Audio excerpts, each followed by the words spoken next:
Franchise report. Reporting live. Yes, sir. As it goes down another mother effing day. Franchise in this building. Lovely Leticia here. It's the first time this funny guy's ever been on the franchise report. Actually, has in this settings right here. Yeah. I was in the morning time with him. Yeah, he comes in the morning, and I was messing with him. But this is the first time. In the settings where this motherfucker could swear and say whatever right, he wants. You could be I was yourself. swearing in the morning. I was saying what the fuck I want early for breakfast. I was like, motherfucker, the fuck is y'all? I don't know. If I'm woke, I'm swearing. Ask my kids, what the fuck is y'all doing? Ladies and gentlemen, BlaqSav in the building. Yeah. What's going on? BlaqSav. Don't motherfucking put no CK in my name, man. Y'all be doing that shit. Everybody be trying to make me black.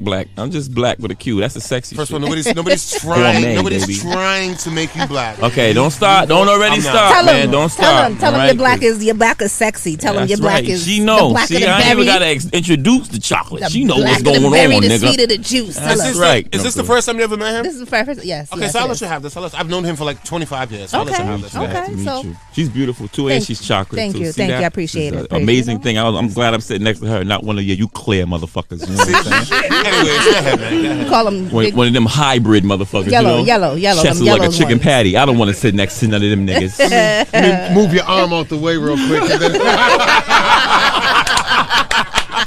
Yeah, that nigga franchise be coming with the punchline. I like that. You's a creative ass giraffe. Let me tell you, you's a real creative giraffe, man. I love them Toys R Us commercials. Trent, I already told you stop playing with me off air. Don't play with me, all right? I'm locked and loaded, nigga. So obviously you're a comedian. How long you been doing? So I've been on stage for 4 or 5 years. So that's long. But you know, I've been making these guys. Me and franchise been cracking on each other since I was in 8th grade, 7th grade. You know what I'm saying it's been a long time. 9th grade, Mount Pleasant. Okay. he was on my first mixtape, dissing my brother. Word. I was a rapper back in the day. I used to really be into production. I'm still a producer, but Nice was acting crazy, and I had to tear that forehead up. So you already know. Until he got Not you. the forehead. Not the Until he forehead. got you. Oh no, he hit me with the candy bar line. That was a good one. You know what I'm saying? What was the line? What was the candy bar line? It was real gay though. I know that. I know it was a little gay. It was Keith Murray too, so it was a crackhead saying it, and it was gay, so he didn't really win. Like he kind of lost. Now you lost because into the future, but before he won Wow. It was kind of dope. Wow. Keith Murray really got a shot right now. Yo, listen. You see me just jump? What did he say? What did he say? What was it? It was something about candy. It was zesty. It was definitely a zesty Keith Murray line. I don't even want to repeat it because then I'm gonna have to deal with it. You know what I'm saying? The internet gonna come for me. Franchise, why did you just do that for? You just scared the shit out of me. I just jumped. You didn't see me? Don't be shooting, man. You gotta let us know when you shooting, bro. All right, my bad. Continue. All right. So, what made you want to go ahead and start taking it seriously? I don't know. I think one day we was just messing around. Somebody signed me up at an open mic, and we was drunk, and I was playing around, you know. So on stage, blah blah blah. Somebody was back there. They were like, "Yo, you're really good at this." I was just shrugging my shoulders. I didn't think nothing about it. But the guy who was back there was one of the owners of the Comedy Connection. So he's like, "Put a set together, coming on a Sunday." I'm thinking he was playing with me or whatever. He hit me up again and asked me. So I was like, "I'm gonna do it." So it's like I just took a shot, and 5 years later, here we are. I'm number one, baby. 5 years later. Okay. You know. Okay. So that was your first show ever? Yeah, that was the first time I was on a real stage. Anyway, we've done like little hole in the walls. I was practicing at open mics and stuff like that, trying to make sure I had my set right. And I didn't understand comedy. I was just jumping on stage, yelling at people and doing crazy stuff and talking about birds, and I was doing crazy shit. I was saying some. I said, I bet you penguins are jealous of every other bird. Penguins are racist. Yo, they gonna be laughing and shit, but I didn't have no formality to the joke. I was just thinking that was funny. So now, you know, that I understand comedy and what it means, and I'm putting on my own shows, I'm doing my own thing, and I got my own brand. Now, was that your thing when you first came on? I'm gonna just go ahead and diss everybody in the crowd. Nah, I think it was more like, because I'm a Red Fox, Eddie Murphy, old school comedy guy, so I like old comedy. Me and my brother always was, you know, we always watched comedy together, so I always wanted to be a comedian. You know, you watch movies, you want to be an actor, you want to be a comedian, whatever, but I didn't think I could do it. I didn't think it was something I was ever gonna try. I wanted to play basketball. Exactly. Me and you both, and we're both mad tall. We was happy on the bench. Fuck this game. Same team, baby. They be like, Pooh, get in. Pooh be like, no, get June. I wouldn't even be dressed, nigga. I'd be drawing. I'd be like, nigga, I'm sorry, I forgot my uniform. We were not athletes. Let me tell you, we were not athletes. We were just tall and black. And they were like, come play for the team. We were like, we don't really want to, but we'll try if you want us to. So my father didn't even come to those games. That nigga was like, no, I'm not watching this nigga sit down. I see him sit down at home. What the hell wrong with you? What's the biggest show you've done so far? So I've been in the LA. You know, I was in a comedy chateau in LA. That's one of the big stages out there. And I was in front of a lot of celebrity comedians. I went crazy out there. That was probably the biggest show I had. Shout out to Hope Flood, Shang. I was out there with a bunch of different people. I did a big show in Atlanta. I've been around, you know. I've been around in this little short 4 or 5 years. I've been moving, you know, state to state, and I'm looking to kill New York soon. I smashed up Boston, CT. You've never been in New York? Okay. I did to perform? I'm Brooklyn. I've been to Brooklyn, you know what I mean? And I did a little open mic out there. Shout out to Ace. And I brung out one of the guys I met out here, so he's coming out here for my show on Saturday. Bringing Brooklyn to Rhode Island, you know. What's the best show you've done and the worst show you've done? Oh, snap. The best show, the best show I've ever done. It has to be a Comedy Connection show, because a Comedy Connection is like the most livid crowd. Like, the crowd is vivacious, they're ready. So one time I went up there, and everybody that got up there before me did not do great. And they were just going, and then they were talking above them, eating chicken and shit. It was all type of stuff going on that wasn't supposed to go on. And as soon as I got up there, I wasn't scared, I was mad. I was like, yo, nah, hell no, you're not gonna do this to me. And I went crazy on them. And it's like most of it's recorded in sections, but there's not a point in that 15 minutes that they're not laughing. Like, I'm literally tearing their asses to That was your pieces. best? That was probably the best I've done, you know what I mean, on a stage. But the worst show, I was at an old folks home right across the street. I think it's called Bannister House over there next to the Ville. Oof. So it's all old people in wheelchairs, and they're all half, you know, like, you know, they're old. And there's like 6 comics, and they're dying. I'm talking about they're going up there telling these old people. The comics? No, they're dying slow. They're dying fast. This is a fucking funeral. Yo, let me tell you. Biden opened up. Yo, I'm sitting there, bro, and shout out to John Parada, who put me onto this comedy game. I call him my uncle. He is the host, and he's not doing great either. He comes to the back. He say, June, I don't know what the hell you're gonna do when you go out there. But it's so many people that went already. I was like, I seen this not work. I seen this not work. I seen this not work. And this is, I'm probably like 3 years in, so I'm not like a new comic. So I learned how to read the room. I learned how to do different things that comics taught me throughout the game. So what I did was I sat in the back, and I just seen what they was doing, and I seen how they were interacting. And I was like, yous are being too nice to them. That's what the hell the problem is. Yous are trying to be funny to old people. So I came out, I was like, you motherfuckers is about to die any minute. And they all started, the whole room changed. They all started fucking crying. I said, especially you, old lady. You ain't even got no brakes, bitch. You about to be on Broad Street in a minute. If you go 15 miles per hour, bitch. I was like, come over here, you. And I was just going and going. I said, are your knuckles purple? Oh my God, do you know Jesus? Yo, I was like, you smell like Moses. I was fucking them up, and they were just going crazy. They were like, and then after I left there, that was it. You know what I'm saying? I was like, all right, so now I understand. Just because you see something don't mean that's what it is. You know, you got to crack the egg sometimes. But that sounds like one of your best shows too. You ain't trying to give me that get him off the stage example. Right. No, I ain't never been booed, nigga. You've never been. Listen to me. Hold on, let me put the headphones on. Both headphones on. Nigga, the day one of you motherfuckers get the audacity to boo me. I got a show Saturday. If anybody got some money, come boo me, please. I got the money on me. Okay. I'm looking for a nigga to boo me. I'm looking for that. I'm going to Apollo, and I'm gonna tell a bad joke so the dumb bitch could do it. Okay, what about this? What about when a joke doesn't hail over the way you wanted it to? That happened? Right. Most of the time, if that doesn't happen, you're not educated enough to understand what the fuck I said, okay? That's exactly what it is. And I'm gonna call you that. And I'm gonna call you dumb right after that. You're dumb. That's why you didn't laugh. You've been in the audience. So you never told a bad joke. So all right, no. Never once. No. So some jokes just don't land in certain rooms. Okay, so give me So you might be like, telling black jokes in white rooms, and you might say the nigga word too many times, and then the white woman might go, but that's a call on. So when you see somebody uncomfortable, like, oh my god, the N-word makes you uncomfortable. Did it make you uncomfortable during slavery? It's just more now. It's just more for me to fuck you up with. So at the end of the day, I think a lot of people bomb psychologically. They bomb in their head and they don't think they're doing good and they start doing bad because they're so nervous about it. I don't give a fuck. I don't give a fuck to another extent. I'm talking about, ask my mother. She'll tell you. If you call my mother at 3 a.m., she'll be like, he don't give a fuck. He don't give a fuck. Stop calling me. She knows. She told me when I was young, you don't give a fuck. I say anything I feel like it, but I have control of it now. Before I was just a kid without a filter. Now I'm a grown man making bucks off of no filter or whatever I choose that day. Speaking of bucks, you got a show coming up? Word. We got a show Saturday, March 30th, man. Big show. Shout out to all the comics on my joint. I got a lot of new names coming. I got some locals. I got a guy from New York coming, Freddie Sheffield. He's gonna be dope. He kills crowds.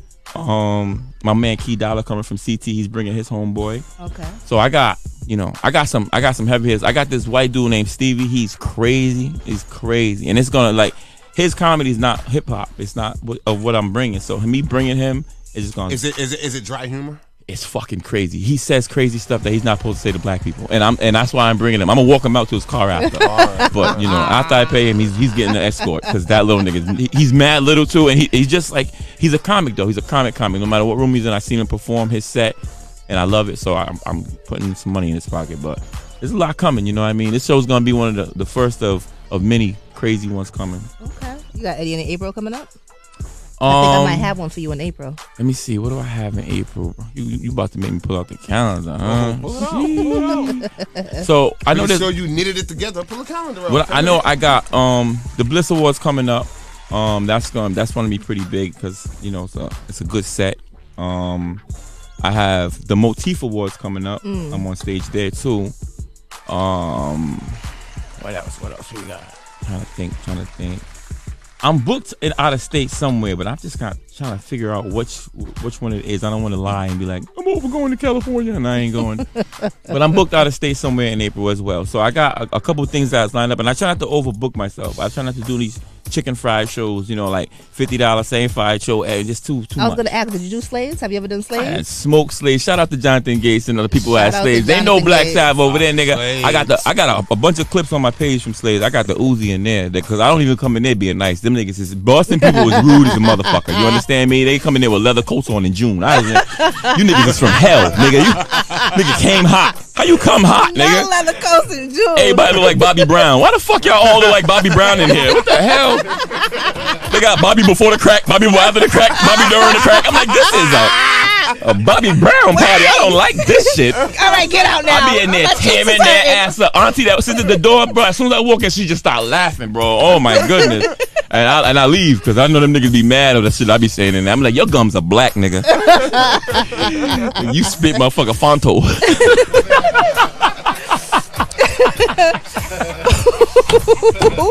Who is the biggest comedian you opened up for? Oh my god! You're hilarious. The back of my head is hurting. Yo, for real, I'm sweating and shit. I got way too much clothes on me making these jokes. So who's the biggest comedian you opened up for? Yo, I'm okay. So I don't want to say he's biggest, but the best comedian I opened for was Smokey from Harlem. Shout out to Smokey Suarez. That motherfucker. Okay, he's funny as shit. Yo, Smokey Suarez. Until I'm at that level, I'm not ever gonna say I'm a headliner. Because people can say all they want, I'm never gonna say it. Because I've seen that man do some amazing work. You understand me? Like, he is a fucking legend in my eyes. And then you got D-Lay. I love D-Lay. I watched him for years, and then I opened up I actually host the show for D-Lay. So shout out to D-Lay as well. He's fire. He's online killing shit. Do you want to do movies? Hot and Nobody won't hide a nigga. Hot and Nobody be acting shady a little bit with his roles, whatever. But don't do that. You need a comedian. He's shady, man. But it's a politics thing. he got a couple people in there that I'm gonna crack on and they're gonna cry. So I'm not. He don't want me to make them niggas cry. So I'm and I told him I want to kill him. So he was like, you can't kill him, June, if you're doing comedy. I'm like, just one. It's a joke with a gun and it goes off and the nigga dead. Come on, if I can't kill this nigga, I can't be in a movie. He really said, you know what? The only way I'll be in this movie is if I get to kill this person right here in the movie. No word of a lie. I want to shoot his hair off. That's what I told him, and he was like, "Nah, you can't do that." And I was like, "All right, well, forget it then. I don't want to be in your whack movie then, nigga." Hey, that's not nice. That's what I said to him. That's my boy. I love Stan, but you know, he don't want no real killer comedy. You know what I'm saying? He keep putting these diet niggas in his movie, man. What the fuck wrong with you, man? Come get a real nigga, B. Family, out of respect, anything you want to say? Wait. You ain't gonna cut that off. Come on, man. So I always ask who the top 5 artists are. I need to know who your top 5 comedians are. Ooh, top 5 comedians. I knew he was gonna do this to me. I should have been prepared. You should have been prepared. Yeah, for real. All right, but so you said Suarez already, so right? I mean, we gotta understand top 5. Suarez is alive. You know what I mean? Okay. I love him and everything like that, but you got so many comedians that'd be disrespectful for me to be saying he's above. Okay, let's go. That's wild. You know what I mean? Like, that's crazy. But he's somewhere. He's let's good, go, done. I need it. Come on, man. Come on, a lot of pressure. All right, so the king of comedy. All-time comedy. This is your number one Bernie Mac is Richard Pryor. Richard Pryor. Okay. So Richard Pryor birthed everything that we have. Richard Pryor birthed Eddie. He birthed Red. He birthed all of this. So understanding that, you know what I'm saying, Richard Pryor was making records of this is where the comedy comes from. Your mama, old mama has to listen to records of Richard Pryor. There was no watching no special. Okay, so there you go. We got Richard. Okay, then I'm gonna give it to Red because I love Red Fox. Red Fox is raw and he helped me understand that the business always isn't what it's cracked up to be. Red Fox died broke, so people don't understand that. And I'm not sure that he did it on purpose to teach me nothing, but the lesson in his life is gonna help me in my comedy journey. I'm gonna make sure I take care of my assets or whatever. So I'm gonna put Uncle Red as second. Eddie Murphy comes after Uncle Red because, you know, even though he was in the car on Malibu, Broadway, whatever, with you know what I'm saying, with the big ass franchise girl. Wow, I left you alone. I don't bother you. I haven't said a thing. No, but she was real big. She was real big. She was real big, and everybody, and that's how I know he's the king because we just like let that go, but nobody cares about that, and he's still the man. So Eddie Murphy got to go third. He's in there somewhere. Okay. I mean, all right. Richard Pryor had some wild nights too, family. He was on coke. Yeah, he had some wild nights. He was on everything. Yeah, he was a crackhead. Some wild nights, boy. So now we gotta go. We got that's the 3, and then we got these 2 slots, right? And these 2 slots is weird because I'm a writer. You know what I mean? I'm a writer, and I like to think that I tell jokes that make you think.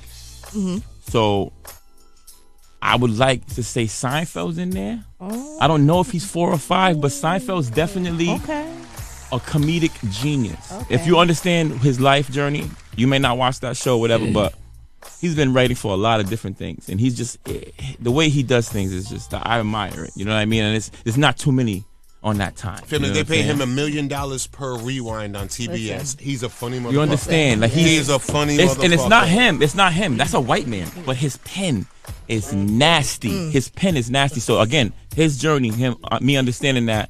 That's why my pen is always on. I'm always writing. I got a whole book. It says tall.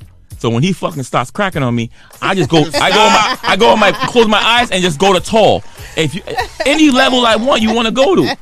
I got every single person, everything, every body shape, every hat, everything lined up. Speaking of hats, your Scully got snowballs on it. Wow. Come on, chill out, bro. How often do you write? How often before you give me your last one? We're not gonna. I'm not getting in the pool right now, man. Number five. This nigga, man.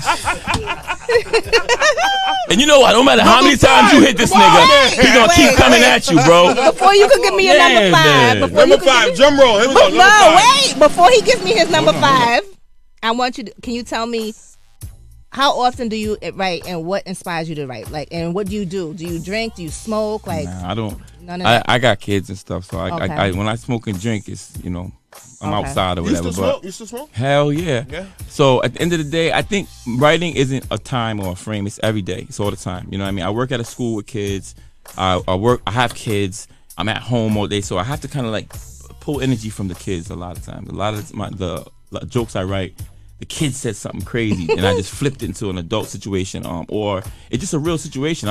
I was in the store, an African man was yelling on his Bluetooth, and I was like, nigga, why are Africans always yelling? Where are your socks at, my Bluetooth? Like, symptomatic all the time. Just him yelling and him not having socks is equal, because you all know I'm not lying. There's a nigga in Walgreens yelling on his Bluetooth. May I speak to Samuel? May I speak to Samuel? It is Nathaniel. You know I'm not lying. So the reality is where I'm writing reality. I'm writing real. You go to Walgreens, you're gonna find Nathaniel. He is there. I'm not telling you a joke, nigga. Nathaniel is at the store, my man. So I think writing is just who I am. I'm just writing. You know, I'm living. I'm just doing it. Yeah, I don't think there's a time for it. I think that'd be weird for me to say, okay, it's time to write now, and then sit down and hey, Pool, crack on me real quick so I can write some light skin jokes. Text me when you're ready. Like I don't want to work like that. I don't think that's a good idea. I don't want to do it. Okay, so your number 5 is. That's whack that you only gave me one, but I'm gonna give it to Eddie Griffin. Okay, Bernie Mac don't fall nowhere. And the reason that Uncle Bernie and Cat Williams didn't make the list is because Uncle Bernie's a legend because of the people I'm talking about. Okay. Uncle Cat's a legend because of the people I'm talking about. You can't go before your father. Okay. So at the end of the day, I feel like Eddie Griffin came in this game a long time ago and we forgot. Okay? And the reason he's not here is because he talks that shit. Yo, check this out, fam. I definitely think Steph Curry is better than his father, Del Curry. But he wasn't when he was 12. He had to grow up, and then he got better than his father. So we had to give him his respect first. Is what I'm trying to tell you. You know what I'm saying? You can't be better than your father immediately, right when you first start learning the game. There's a lot that I expected you to say that you didn't say it to be your last one. Eddie Griffin's funny, but there was a few that I expected. And there was a lot that you only wow. gave me 5, so I had to really go and dig deep to who I really fuck with like that. And then I had to go with educational guesses. I didn't want to. You went more for respect. Yes, I didn't want, and I want people to understand, like, these picks are personal. You know what I'm saying? For my journey. If you're not funny, you're not gonna pick these people. Your favorite's DC Young Fly or some shit like that because you're not even worried about essence. I've been letting you slide. I love DC Young Fly. I love him. But I'm saying he's not in nobody's greatest of all time. That's like adding, one of these new players and then the greatest of all time in basketball. It's just weird, bro. Like, you know how many greatest of all times there was before this guy, and now you got this guy who shot 14 threes and now he's the greatest. Shut up. No, I don't think so, bro. You're gonna have to shoot more threes than that and die. Like that's how it works. You gotta die. Who's your favorite from the Wild 'N Out cast? I love DC. Me and DC got the same style. So I think y'all do look alike. He's very funny and he's energetic and shit like that. I'm way flyer than that nigga. I don't know. It don't look alike. I'm way flyer than that nigga. He did the whole. Yeah, DC's cool, but he ain't got my fly. I don't got no money and I'm flyer than him. Like, the fuck? Don't let me get no money, nigga. He gonna be DC. He used to be fly. Oh, alrighty, family. So, out of respect, word. If she has no more, no. My last question, I'll ask him after he's done. Well, no, I'm gonna give him a grand closing. I'll give him a grand closing. So go ahead, ask him. Ask him last one. No, I just wanted to say, when is the show? Where is the show on Saturday? Because I want to go. Because I want the back of my head and my cheeks to hurt like they are hurting. I'm gonna send out the flyer. Make sure franchise put it up. But it's at the Social Club. I'm gonna say 681 Providence Street. He didn't invite you. That's shady. I just met her 3 minutes ago. That's shady. I'm gonna invite her after the show's over. Apparently I have to, or I'm shady. You know what? This guy, man. Do I get VIP status? You do, but just make sure he don't go to the PCX and buy no more sweaters, because at the end of the day, I'm gonna need this nigga to stay out of there. Every time they got one, he's gonna buy the whole PCX out. This motherfucker here look like an express model, nigga. You done lost your fucking mind, man. I don't know what's wrong with this nigga. I guarantee you got pandas on. This nigga. Every regular basic nigga got pandas on. Finish your statement, damn it. All right, I'm sorry. So 681 Providence Street. Where did you find that Power Ranger belt anyway? Oh, man, I knew he was gonna come back with it, man. The fact that it comes with a pencil holder, God damn it, bro. I don't care. You got 2 Pearson Pagoda chains on at the same time. Try to make it look 42 inches. Them are 222s, motherfucker. Finish what you were saying. Only a broke nigga wear Ferragamo link. If you don't be quiet, motherfucker. Nigga don't got no Cuban money. You been on 101 for 101 days. You still don't got Cuban money. Come on with that. Buy you a chain for Christmas. I swear to God, nigga. Up that Optimus Prime face. Come on, family. My head hurts. Why? Yo, that damn transformer. I swear, anybody ever try to crack on pool, I'm coming for you. Don't you never try to do what I do, my nigga. Oh my God, I love this nigga. He's fucking crazy. All right, close this out. 681 Providence Street in Warwick, Rhode Island. It's right next to the Rhode Island Mall. If you get off the exit, keep going straight, you're gonna find it. It's not that far. People, stop worrying about the police. Listen, it's gonna be crazy. I got like 7 comics coming out. I'm probably the craziest host you ever seen. I'm gonna tell a couple of jokes, but I'm gonna let my people eat. There's gonna be food there. I'm raffling off stuff. I'm gonna raffle off a couple of Medea wear. Shout out to Medea wear. I'm gonna raffle off some jewelry. Shout out to Zanul. Shout out to Impulse. Shout out to anybody who gave me something to raffle off. Shout out to Buka. Shout out to Joey T, Social Club, all the people that's involved in doing this. Shout out to my fucking baby girl who holds me down. She fucking does all this hard work that you think I'm doing. It's her. Jax, my baby. baby. She made that Optimus Prime. She made them Optimus Prime and that teddy bear. She done glued that teddy bear to your sweater. That's why it's falling off now. He's dead. He's dead. He's damn sure is. You bought him dead, motherfucker. Best way to find you. Oh, all the social medias. I am BlaqSav, BlaqSav on everything. I draw. I make jewelry. I'm a comedian. I'm a community member. I work for my people. I love the kids and working with them. So, you know, if you need any of them services, you come check me out, man. Let's work. And there it is. Family, it is great to see somebody that I've known for 25 years. I've grown up with, to see you making a living, doing what you love to do. Oh, blessings, brother. Peace. Always keep doing what you do, family. You, love you to death, family. Thank you for having me. You're funny. You are always supported, always welcome back. Once again, drop that show on this Saturday. Let's go. This Saturday, March 30th. 7 o'clock, the doors open. I suggest you get there early because I already sold 90 tickets by hand. Like, I'm a bad motherfucker. So please get there. I'm only letting in 20 people in the door and that's it. Because if you ain't got a ticket, you can't get in. After 20 people come in, if you ain't got a ticket, you can't get in. That's just how it's gonna go. This is us. I told you I was gonna sell out the first day I posted my flyer, and I wasn't playing with you. So hopefully it's gonna be an amazing event. We got everything going. You know what I mean? Make sure y'all there. Social Club this Saturday, March 30th, 7 o'clock. Show starts at 8. BlaqSav. I'm going to tear your ass up. Dress accordingly. And there it is. Ladies and gentlemen, the one, the only, BlaqSav in the building. Oh, I didn't hit record. We got to do it all over again.